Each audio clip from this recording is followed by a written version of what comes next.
Hey, this is Mental Worldview, or just call me M, a channel about mental illness, mental disorder, psychology, and more.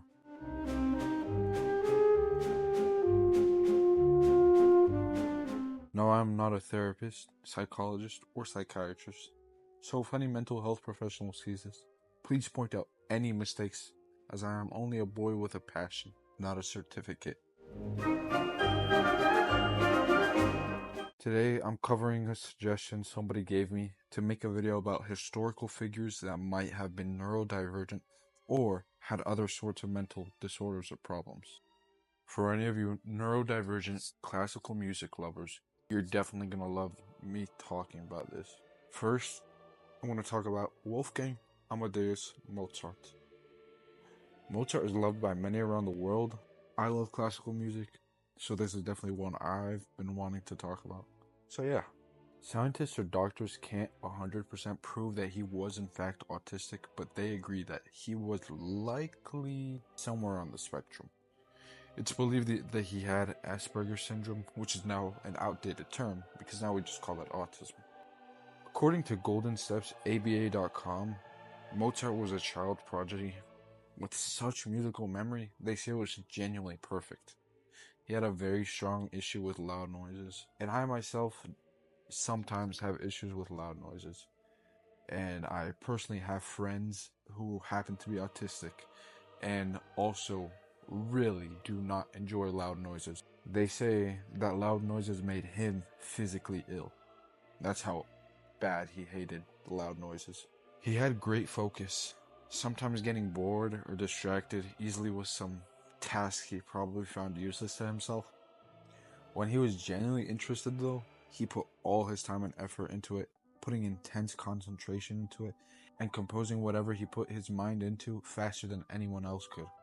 I'm not exactly sure where I saw this, but I did see it somewhere on a TikTok comment section saying that Mozart sometimes got so focused that he actually forgot to eat and sleep at times. I'm not exactly sure how true that was. On to the next historical figure. Vincent van Gogh, or Vincent van Gogh. I don't know. I don't speak Dutch. Forgive me for my pronunciation. Now, after reading a little bit, I did catch a glimpse of a source saying that he was diagnosed with epilepsy, a disorder that causes seizures. I then read further and saw that Van Gogh's own physicians believe he had epilepsy, as did historians, but nothing about truly being diagnosed.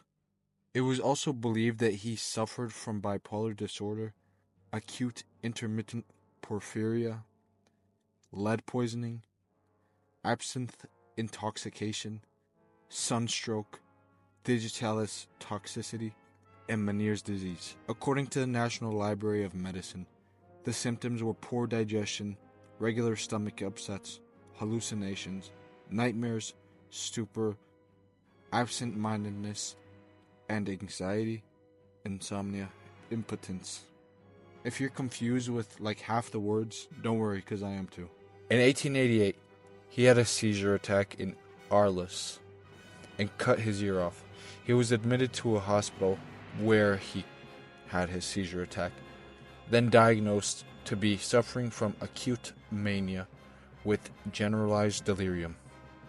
He was also believed to have depression. Everyone knows of him, but nobody knows about him. Like, it's genuinely really sad.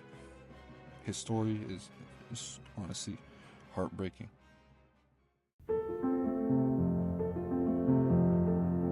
Finally, Albert Einstein. Everyone knows Albert Einstein to be one of the smartest people to ever live, one of the most notorious scientists, physicists in the world.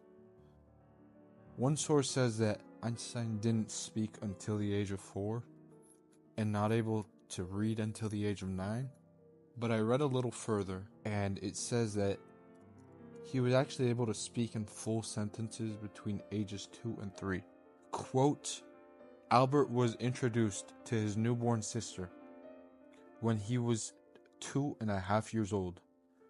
Expecting a toy, he asked rather disappointedly, "Where are the wheels?" End quote. I honestly have no idea what that means, but this is what the source says. However, the National Library of Medicine says that all these diagnoses of historical figures having learning disabilities or mental illness are all retrospective. They continue to say that all the retrospective diagnoses are not derived from evidence, but just from powerful belief.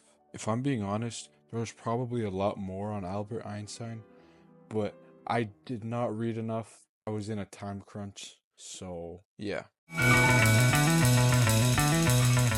Anyways, next I'm going to be talking about our dishonorable mention. Like, honorable mention, but with dis at the start of the word. Because he was a bad guy. Get it? Anyways, for any other metal music enjoyer, you may know that guitarist Dimebag Darrell, who was a member of Pantera, a groove metal band. His K-word, Nathan Gale, showed up to a Pantera concert in Columbus, Ohio on December 8th, 2004. This source quotes, "Those who knew him claim that he was a huge fan of Pantera. Because of this, his motive could have been the fact that the band broke up 3 years previously, and that he often showed signs of mental instability," says Murderpedia.org. However, I read further on a different source, 10tv.com. It says, quote, "Jeremy Bray said gunman Nathan Gale once showed up at a friend's house. The pages of lyrics were copied from Pantera, but Gale claimed he had written them," Bray said. End quote. I did catch a glimpse of another source saying this was the reason why Gale Dimebag, because of his delusions that Pantera copied Gale. Well, that's it. Thank you so much for watching, and let me know what other psychological or mental topics I should cover next. Don't forget to like and subscribe.